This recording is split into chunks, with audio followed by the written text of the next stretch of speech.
Welcome to the Kill Count, where we tally up the victims in all our favorite horror movies. I'm James A. Janice, and today we truck onward with another Friday the 13th, and this one's the final chapter, but not really. That's right, after failing to end the series with part 3, Paramount stuck a subtitle on this one, so determined were they to disassociate themselves with the series. I don't know why exactly, it was still making them money, but I guess some suits don't want to be associated with moments like this. The final chapter is much like the previous 3 films in most regards, but it is notable for introducing Tommy Jarvis, played here by Corey Feldman, who's a cool little dorky kid who somehow is able to make professional-looking masks in his spare time. With his character, Jason finally gets a nemesis who isn't just the last remaining teenage girl. But don't worry, lots of teenage girls are still in this one, including the Doublemint twins, and plenty of gore too, so let's get to the kills. Just like part 3, this film also takes place immediately after its predecessor, which gives us a big budget opening scene with helicopters and ambulances and a whole lot of extras. Looks like Jason's going out with a budget. We follow his body as it's taken to a hospital and checked in by a very pervy coroner. This your last? Got one more over there. Real cute girl. Was. Well, she still is. Dude's name is Axel, and he inexplicably gets the cute nurse to hook up with him until Jason's hand causes him to recite a passionate sermon. Jesus Christmas! Holy Jesus goddamn! Holy Jesus jumping Christmas shit!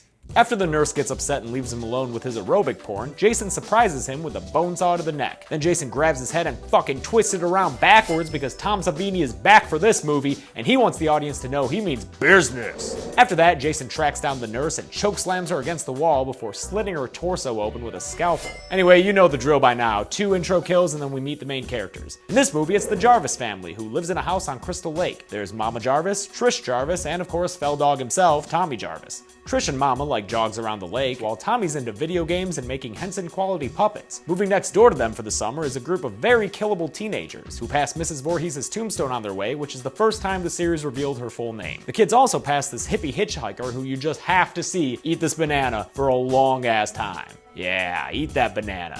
Make sure you chew it all, don't want no indigestion. Nice. Jason was never a fan of phallic fruits though, so he sticks a knife through the back of her neck, killing both her and the banana. Fun fact, Jason's legs in that shot were actually Tom Savini's. Even more fun fact, Tom also played the banana. Now seems like a good time to point out that one of the teens here is Crispin Glover, beloved father of Marty McFly and occasional rat enthusiast. In this movie, the running thing is that he's a, well... You're a dead fuck. A dead fuck? No, it's true. His ratty-looking friend ran it through an imaginary computer and everything. The thing about Crispin and the other kids in this one is that they're not counselors or at an old family home. They're just kids going to a cabin looking to fuck. God, I'm horny. And sure, that's true as well for the first 3 movies, but once you remove the pretext of other stuff, every scene with these kids is about getting it in. There's an extended skinny dipping scene where everyone but Glover gets naked, and then there's Tommy stumbling across it all and reacting exactly like I would if I saw this through my window when I was 8. So yeah, the next 20 minutes is just hanging out with these horny kids who Mama Jarvis definitely don't approve of. Also, Trish meets Rob, a sexy hitchhiker who can fix cars and talk to your little brother like a total dreamboat. We finally get to more killing about 40 minutes in after Sam gets mad at Paul for flirting with Doublemint Tina. She leaves the sex party to go midnight skinny dipping alone, you know, as people do. But then Scuba Jason pops out of frickin' nowhere and stabs her through the front, causing her to create a hilarious death noise.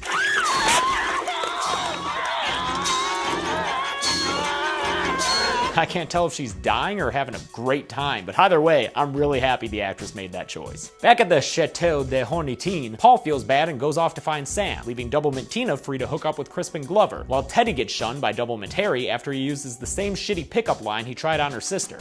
That's a teddy bear. Wanna give teddy bear a kiss? Wanna give teddy bear a kiss? Also, because honestly, Teddy, you're being pretty rapey there, man. You shouldn't have to grab a girl's face that way to kiss her. Knock it off. Paul swims out to the raft and finds Sam's body before getting impaled in the crotch himself and lifted into the air. Then Jason pulls the harpoon gun trigger like that would do anything? I don't know what's going on there, but that is a sweet low-angle shot of a dude with a spear gun in his dick. Then we learn that Rob is Sandra's brother, which would be a pretty cool tie-in if anyone knew who the hell Sandra was. In case you didn't just watch all these movies in a row to make a YouTube series about them, Sandra is that totally forgettable chick from the second one. one. You know, the underage one whose sex scene they had to cut. Now, I appreciate the movie's attempt to tie into some sort of mythos, but maybe start with having Jason look the same 2 movies in a row. Having doubly struck out, Teddy gets high and watches old-timey porn by himself. Upstairs, Doublemint Tina gets it in with Crispin Glover, causing Doublemint Terry to get upset. She's probably just jealous after seeing Glover's sweet dance moves. I mean, who wouldn't want to make babies with that guy? Those moves just scream vitality. Terry leaves to ride her bike home in a thunderstorm and gets speared by Jason during a lightning flash. They make sure to show us the body too, even though it was a pretty sweet off-screen death. Mrs. Jarvis, on the other hand, gets a super lame off-screen death when she wanders out into the rain and screams into the camera like it's Friday the 13th part friggin' 1 or something. They originally shot a scene with her body in a bathtub for the ending, but they cut it for whatever reason. Lame. Some more character shit happens after that. For instance, the virgin Sarah sleeps with a guy who is both the prettiest and least defined Jason victim yet. Also, in a moment of post-coital anxiety, Crispin finally faces his fears. Wish I had dead. Fuck. What? Dead fuck. Good thing he makes his peace, because when he goes to get some wine, Jason helps him find the corkscrew by placing it helpfully in his hand, then places a machete not so helpfully in his face. I love the little twitching he does as he dies. That's the Glover difference, right there. Doublemint Tina becomes a Doublemint detective after she sees both Doublemint bikes outside, even though Doublemint Terry had professed to leave. Unfortunately, before she can piece anything together with this new Doublemint knowledge, Jason grabs her from an unlikely place right outside the second-story window, and she gets Doublemint defenestrated in an awesome slow-motion shot right onto a car. We'll see Jason throw a lot of ladies to their death in this series, but none will be as sweet as this one. Teddy is finally put out of his sad, lonely misery with a knife through the back of the head. The simple kill is elevated by the knife tearing a slit in the projector screen as he falls. That is art right there, people. Then Jason just has to clean up the last teen couple, so he barges in on Doug in the shower and smashes his head against the wall, straight up crushing it with his palm. Awesome. Then Sarah finds Doug's body and has an unnecessarily long sequence running around in a towel before Jason lodges an axe into her midsection. At least the towel stayed on, I guess. Wouldn't want to look at a naked corpse, would you? Real cute girl. Was. Well, she still is. Okay, calm down there, Axel. Now it's down to Trish, Tommy, and Rob. The older couple head over to the sex mansion and find a bunch of bodies. Then Jason grabs Rob in the basement and, well, I can't really tell what he's doing there. What's going on there, Rob?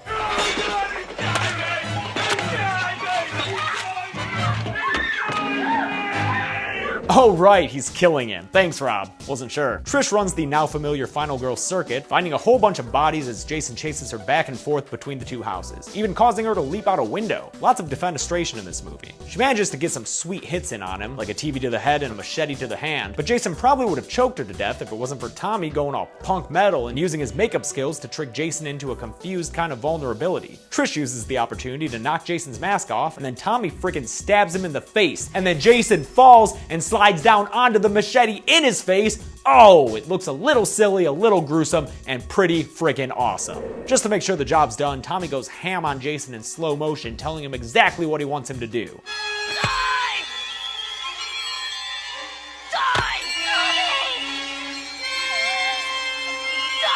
And becoming the first person to successfully kill Jason Voorhees. Because he actually is dead this time. I know, he'll be back, but he really is dead here. The movie ends on a triumphant note as Corey Feldman looks into the camera and reassures the audience he'll have a successful career his entire life. I'm sorry, enough joking around. Let's get to the numbers.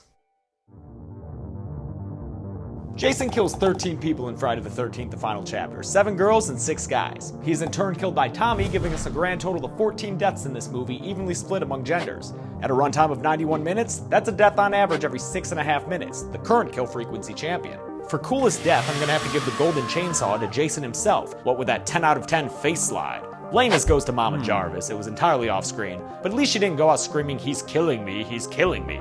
And that's it, folks. Friday the 13th, the final chapter, was released in 1984, sparing the world of a Friday the 13th in 1983. And they had such a good streak going. Next up, we'll be looking at Friday the 13th, A New Beginning, although that beginning doesn't really go anywhere since it ended up doing so poorly. Be sure to subscribe so you don't miss it, and until then, I'm James A. Janice. This has been The Kill Count. Hey guys, thanks a lot for watching this episode of The Kill Count. This is the first episode I've filmed since the channel went public. I filmed the first 3 all at once, and your guys' response has been phenomenal. It's nice to have the approval of horror fans. I know that horror fans are serious about the genre, and it means a lot to me that you guys have accepted me as one of your own. I've been a horror fan all my life, and I really hope it shows through in this series. Anyway, seriously, thank you so much, and I'll see you next week.